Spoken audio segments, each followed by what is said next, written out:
1个月前，我们体验了一次邮轮旅行，搭乘皇家加勒比海洋光谱号，从新加坡出发，6天5夜，中途停靠吉隆坡、槟城和普吉岛。我们把这次经历做成了3个视频，这是最后一篇攻略篇，船上游玩篇和岸上游篇已经上传，感兴趣的朋友点这里。在这期视频里面，我们将会从买船票、选房间、付费 package、出发前的准备、上下船流程、船上活动及小费等方面，给大家总结一下我们的经验和教训，希望可以帮助到你。先呢，我们要讲一下买船票，一般是通过官网或者旅行社购买。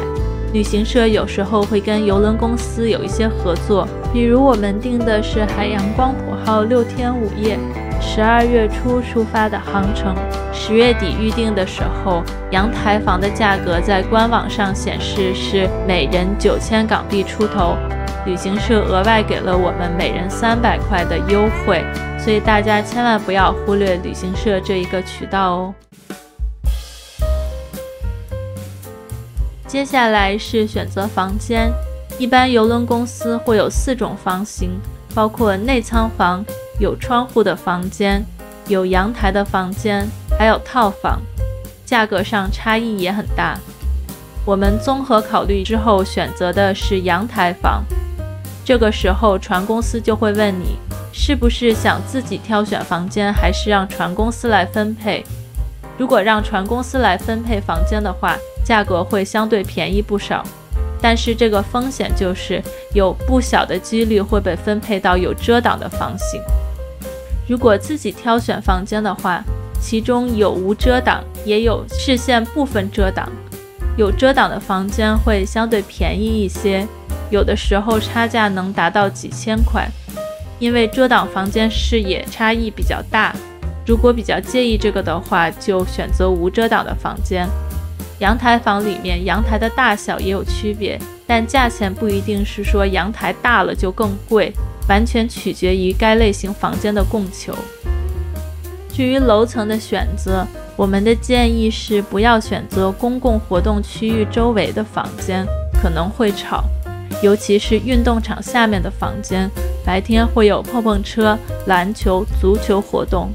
我们的房间是在12楼，去到14楼的自助餐厅还有泳池等设施都是比较方便的，不需要等电梯，直接上楼梯就可以了。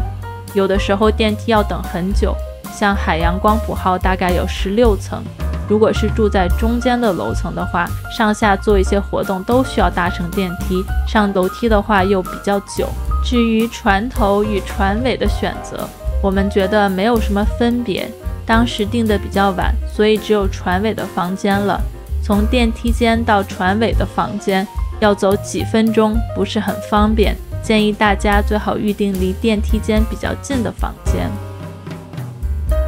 无论你通过旅行社还是官网上自己订票，它一般都会让你选择首选的房间和备选的房间，因为同时间可能有很多人在抢这一间房，你不一定能订得上。接下来我再讲一下上船前的准备。船上有一些付费的项目，在官网上可以提前购买，比如说餐厅、酒水的套餐、岸上游览项目，或者说是上网、游戏机室等等，网上会写明比上船交费便宜多少多少。但其实就餐饮的套餐来讲，反而是上船之后更加便宜。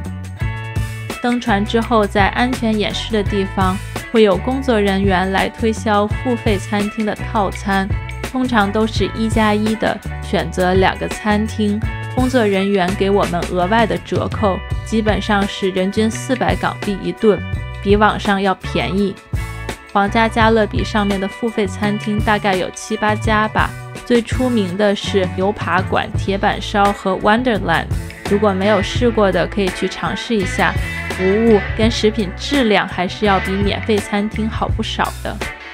另外，我们还买了一个99美金10杯付费饮品的套餐。当时在网上看饮品套餐都是按每人每天计算的，觉得特别的贵，所以就没有买。上传后才发现有轻量版的10杯套餐，相对便宜一些。但我的建议是，如果你不是酒精饮品的重度爱好者，不推荐这个套餐，因为算下来是9.9美金一杯。但船上大部分的无酒精饮料，包括咖啡、mocktails 和奶昔等，原价都不到9.9美金。葡萄酒、鸡尾酒、烈酒大概都是9美金到10几美金都有。但并不是说所有付费项目都可以上船后再购买。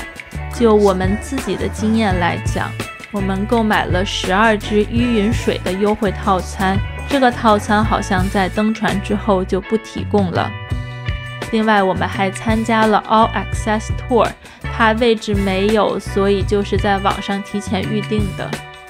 这里要特地提一下，他们有一个游戏代币的套餐，大概是7折的样子。这里强烈建议大家不要买，不要买，不要买。重要的事情说3遍，你买多少就亏多少。因为他们的游戏机是特别的小，而且大概有1/3的机器都是用不了的。如果不是我们买了大约50美金的代币套餐的话，根本就不会去那里。还有大家都很关心的上网套餐，它是按每人每天来收费的。基础套餐是15美元每人每天，同一时间只能使用1台机器上网。如果需要同一时间多台机器上网的话，请务必选择更高级的上网套餐。还有一个常常提到的是 The Key 套餐，很可惜我们买票的时候这个套餐已经售罄了，但就我们的实际体验来讲，我们不觉得这个套餐是必须的。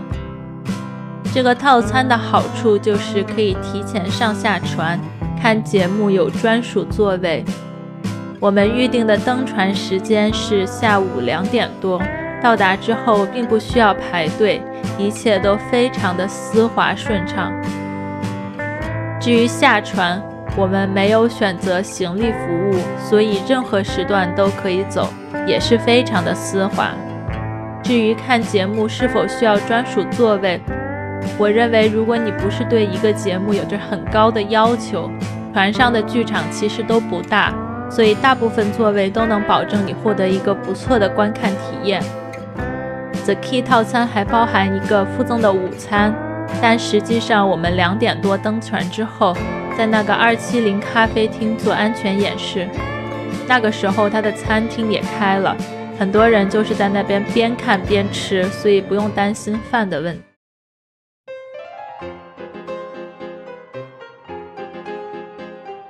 在出发前还要准备好签证，即便你在某些停靠点不下船，也需要拥有该国的签证，因为你已经处于该国的海域。另外建议提前下载好皇家加勒比的手机应用程序，邮轮上的活动日程和餐厅菜单都可以在 APP 上看到。在到达邮轮码头之前，最好自行打印行李标签并钉在行李上，这样就不需要排队，请工作人员再帮你操作啦。行李里需要打包些什么呢？这里大家要注意，邮轮是不提供牙刷和牙膏的，带有简单的洗发、沐浴2合1产品。另外，热水壶和吹风筒都是提供的。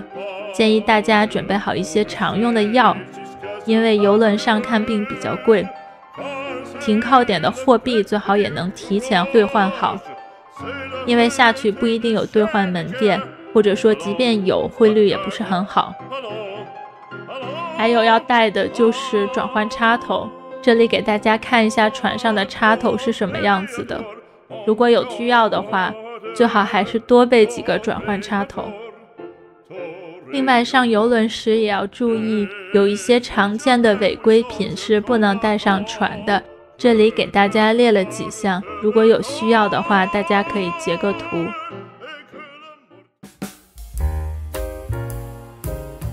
具体上船的流程大概是这样的：我们到达了新加坡的滨海湾邮轮码头之后，会有工作人员帮你把行李拿上船。这时候你只需要拿着自己的护照到柜台，有专门的人去检查你是否拥有相应的签证，之后你就可以过海关了。过完海关之后，上船前会把你的护照收走。上船之后第一件事就是去安全演示地点，有专人演示，也可以自己在应用程序上自己学习。反正这件事情是必须要做的。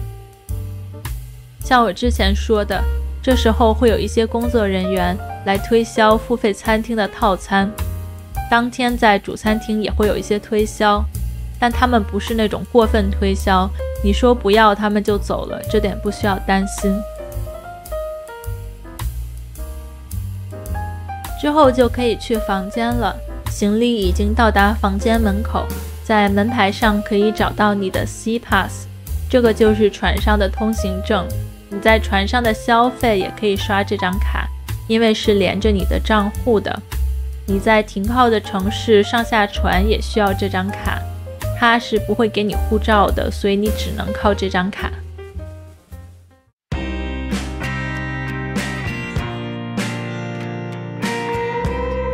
这里还想讲一下，像我们这次停靠普吉岛是通过小船接送到附近的海滩的。如果想在7点到9点之间下船的话，这个时间段下船的人比较多，你需要当天一早去指定地点领取相应的船票。如果在9点后下船的话，就不需要领取船票。我们当时就是9点之后下船的，早上还有充足的时间去主餐厅吃个早饭。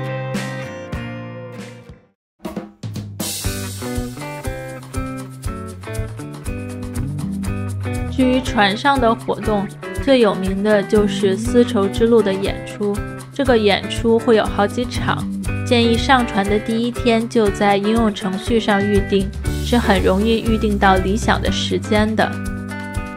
船上还有很多抽奖活动，有兴趣的朋友不要错过。比如我们第一天去了 SPA 中心的抽奖，并中奖了，之后还参与过赌场的抽奖，印象中最大的奖有500美金。船上有一些活动比较火爆，需要排队。最火爆的应该就是碰碰车了。碰碰车是在15楼的运动场地，每次都会有很多人去排队，通常可能要排个半个小时到1个钟才能玩上。我们的建议呢是在邮轮停靠岸的日子去玩，因为当天会有很多人下船。即便你要下船的话也没有关系，你可以早一点点回来，这个时候排队的人会相对比较少。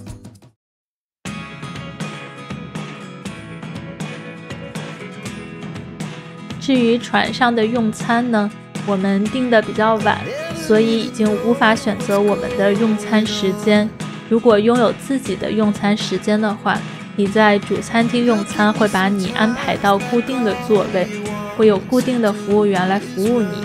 但其实不用太担心，除了第一天的晚餐，主餐厅的人会比较多，可能遇到需要等一下的情况，其他时间主餐厅都是有位置的。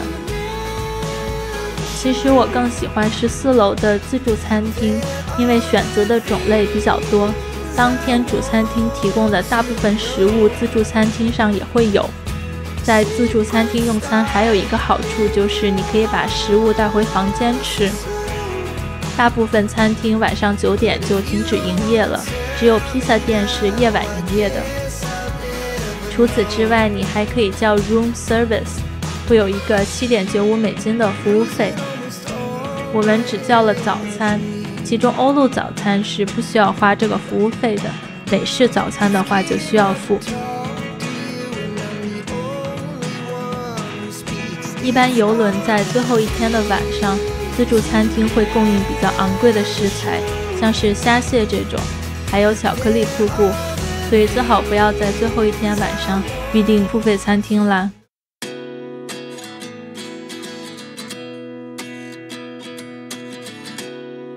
下面来说一下小费。皇家加勒比会收取每人每天18美金的服务费，这部分是会直接记入你的账单的。除此之外，对于你喜欢的员工，你可以给予额外的小费。我们当时给了打扫客房的工作人员，帮我们预订付费餐厅的工作人员，付费餐厅的服务员等等。额外的小费是怎么给的呢？在下船的前一天，你可以到服务台领取小费信封，把小费放在信封里，可以直接当面交给工作人员，也可以写上工作人员的姓名，放到收集箱里。我感觉在邮轮上跟这些工作人员也是一个你来我往的友好关系。我们下船时恰好遇到了在纽卡馆的服务员，我们恰好也给了他小费，所以他就让我们直接从优先通道下了船。这些小费具体要付多少呢？这真是一个敏感的话题。我们在出行之前就一直在网上找，也找不到一个比较公允的答案。那这里就给大家交个底，我们大概是给了打扫房间的20美金，然后选了3-4个印象比较好的服务生，大概每人给了10美金。另外我们在岸上游的时候还剩了一些当地的货币，这些也给他们了。当然这些只是一个参考，具体要给多少肯定是看你的心情了。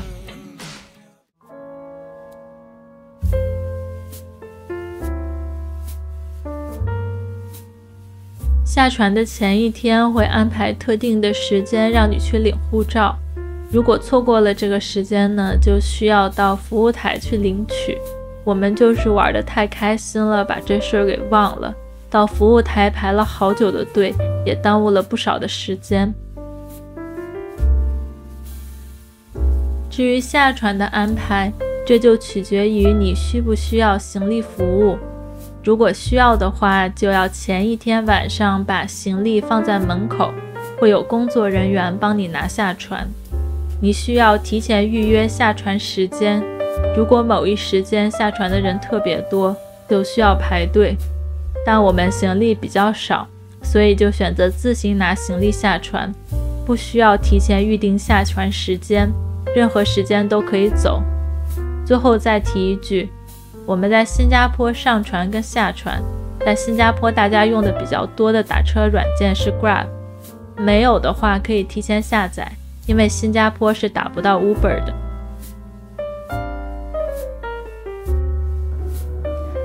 下面给大家看一下我们这个航程的总花销。